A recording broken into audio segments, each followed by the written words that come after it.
Hey guys, welcome to my channel Veena's blogs in Kannada YouTube ಚಾನಲ್ಗೆ ತಮ್ಮೆಲ್ಲರಿಗೂ ಸ್ವಾಗತ. ಇವತ್ತಿನ ನನ್ನ ವೀಡಿಯೋದಲ್ಲಿ ಸಾಕಷ್ಟು ಜನ ಕೇಳ್ತಿದ್ರಿ. ನಾನು 2 ವರ್ಷದ ಹಿಂದೆಯೇ ಗಜಲಕ್ಷ್ಮಿ ಅಲಂಕಾರ ಅಪ್ಲೋಡ್ ಮಾಡಿದ್ದೆ ಒಂದ್ಸತಿ ನಿಮಗೆ.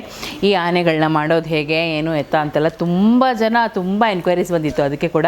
ಸೊ ನಾನಿವಾಗ ಮತ್ತೆ ಅಲಂಕಾರ ಮಾಡೋದು ಹೇಗೆ ಅಂತ ತೋರಿಸಿ ಅಂತ ಹೇಳಿ ಸಾಕಷ್ಟು ಜನ ನೀವು ಕಮೆಂಟ್ ಕೂಡ ಮಾಡ್ತಾಯಿದ್ರಿ. ನಾನು ಗಜಲಕ್ಷ್ಮಿ ಅಲಂಕಾರ ಮಾಡೋದು ತೋರ್ಸೋಕ್ಕೆ ಮನೆ ಕಟ್ಟೋದು ಸ್ಟಾರ್ಟ್ ಮಾಡಿಬಿಟ್ವಿ.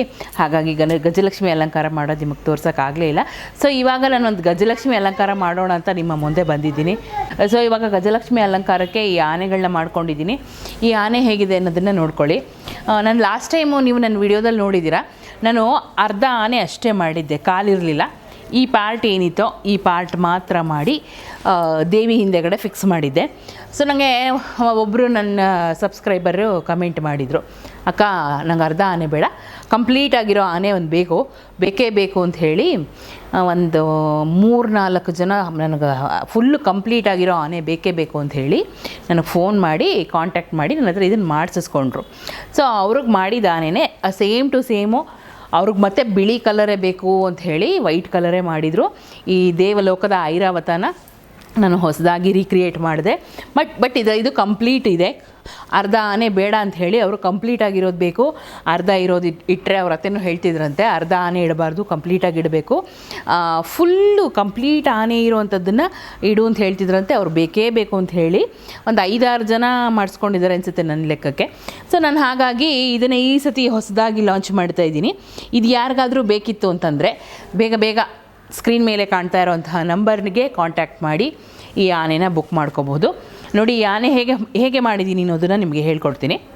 ಇದು ಒಳಗಡೆಯಿಂದ ನಾನು ಒಳಗಡೆ ಶೀಟ್ ಹಾಕಿ ಆನೆ ಹೇಗಿದೆ ಆ ಶೇಪಲ್ಲೇ ಕಟ್ ಮಾಡಿ ವೈಟ್ ಕಲರ್ ಬಟ್ಟೆ ವೆಲ್ವೆಟ್ ಕ್ಲಾತ್ ತೊಗೊಂಬಂದು ಕಂಪ್ಲೀಟಾಗಿ ಹ್ಯಾಂಡ್ ಸ್ಟಿಚ್ ಮಾಡಿದ್ದೀನಿ. ಹ್ಯಾಂಡ್ ಸ್ಟಿಚ್ ಮಾಡಿ ಇಲ್ಲಿ ವೈಟ್ ಕಲರ್ ಮೇಲೆ ಈ ಆನೆಯ ತಲೆ ಮೇಲೆ ನಾನು ಮೆಜಂತಾ ಕಲರ್ ಕ್ಲಾತ್ ಹಾಕಿದ್ದೀನಿ. ಕಂಪ್ಲೀಟು 2 ಸೈಡು ಬರುತ್ತೆ ನೋಡಿ, ಈ ಸೈಡು ಸೇಮು. ಆಮೇಲೆ ಲೇಸ್ ವರ್ಕ್ ಮಾಡಿದ್ದೀನಿ ಕಂಪ್ಲೀಟಾಗಿ. ಅದಾದಮೇಲೆ ಮಾಪ್ಗಳು ಅಂಟಿಸಿದ್ದೀನಿ. ಆಮೇಲೆ ನಾನು ಸಾಕಷ್ಟು ಜನ ಹೇಳ್ತಿದ್ದಾರೆ ಬ್ಲ್ಯಾಕ್ ಸ್ಟೋನ್ಸ್ ಹಾಕಿ ಅಂತ. ನಾನು ಸ್ವಲ್ಪ ಕ್ಯೂಟಾಗಿರುತ್ತೆ ರೆಡ್ ಹಾಕಿದ್ರೆ, ಬ್ಲ್ಯಾಕ್ ಹಾಕಿದ್ರೆ ಒಂಚೂರು ಡಾರ್ಕ್ ಆಗಿರುತ್ತೆ ಅಂದ್ಬಿಟ್ಟು ನಾನು ರೆಡ್ ಸ್ಟೋನೇ ಹಾಕಿದ್ದೀನಿ. ಮತ್ತು ಅದ್ರ ಜೊತೆಗೆ ನೋಡಿ ಈ ಥರ ಕಿವಿಗಳು ಕೂಡ ಮಾಡ್ಕೊಂಡಿದ್ದೀನಿ ಆನೆಗೆ. ಆಮೇಲೆ ಕತ್ತಿಗೆ ಈ ಥರ ಸರ ಹಾಕಿ 1 ಗಂಟೆ ಕಟ್ಟಿದ್ದೀನಿ. ಕಾಲ್ಗೂ ಕೂಡ ಲೇಸ್ ವರ್ಕ್ ಮಾಡಿದ್ದೀನಿ, ಸ್ವಲ್ಪ ಗ್ರ್ಯಾಂಡಾಗಿ ಕಾಣಲಿ. ದೇವಲೋಕದ ಐರಾವತ ಅಂದರೆ ಹೇಗಿರಬೇಕು, ದೇವರ ಪಕ್ಕ ಇರೋದು ಅಂತಂದರೆ ತುಂಬ ಗ್ರ್ಯಾಂಡಾಗಿ ವೈಟಾಗಿ ಪ್ರಾಸ್ಪರಿಟಿ ತರೋವಂತಹ ಆನೆ ಆಗಿರಬೇಕು.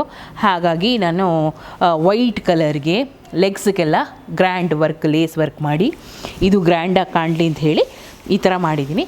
ನಿಮಗೆ ಯಾರಿಗಾದರೂ ಈ ಆನೆನ ತೊಗೊಳ್ಳೋ ಇಂಟ್ರೆಸ್ಟ್ ಇದ್ದರೆ ದಯಮಾಡಿ ಸ್ಕ್ರೀನ್ ಮೇಲೆ ಕಾಣ್ತಾ ಇರೋವಂತಹ ನಂಬರ್ಗೆ ಕಾಂಟ್ಯಾಕ್ಟ್ ಮಾಡಿ.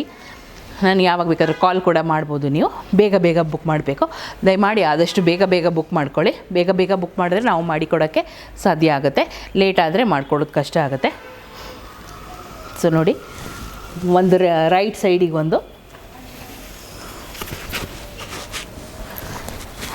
ದೇವರಿಗೆ ಇಡೋಕ್ಕೆ ರೈಟ್ ಒಂದು, ಲೆಫ್ಟ್ ಒಂದು.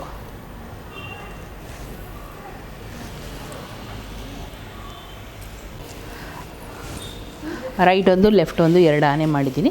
ಯಾರಿಗಾರ ಬೇಕಿದ್ದರೆ ಕಾಂಟ್ಯಾಕ್ಟ್ ಮಾಡ್ಕೊಳ್ಳಿ.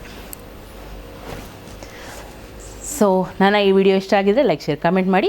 ಯಾರೆಲ್ಲ ನನ್ನ ಚಾನಲ್ ನೋಡ್ತಾ ಇದ್ದೀರಾ, ನೀವೇನು ನನ್ನ ಚಾನಲ್ ಸಬ್ಸ್ಕ್ರೈಬ್ ಮಾಡಿಲ್ಲ ಅಂದರೆ ಈಗಲೇ ಹೋಗಿ ಸಬ್ಸ್ಕ್ರೈಬ್ ಮಾಡಿ. ಪಕ್ಕದಲ್ಲೇ ಕಾಣುವಂಥ ಬೆಲ್ಲೈಕನ್ನ ಕ್ಲಿಕ್ ಮಾಡಿ. ನಾನು ಮಾಡೋವಂಥ ಎಲ್ಲ ವೀಡಿಯೋಗಳ ನೋಟಿಫಿಕೇಷನ್ ಅಪ್ಡೇಟ್ಸ್ ನಿಮಗೆ ಮೊದಲು ಬರುತ್ತೆ. Stay healthy, stay safe, take care, ಬಾಯ್.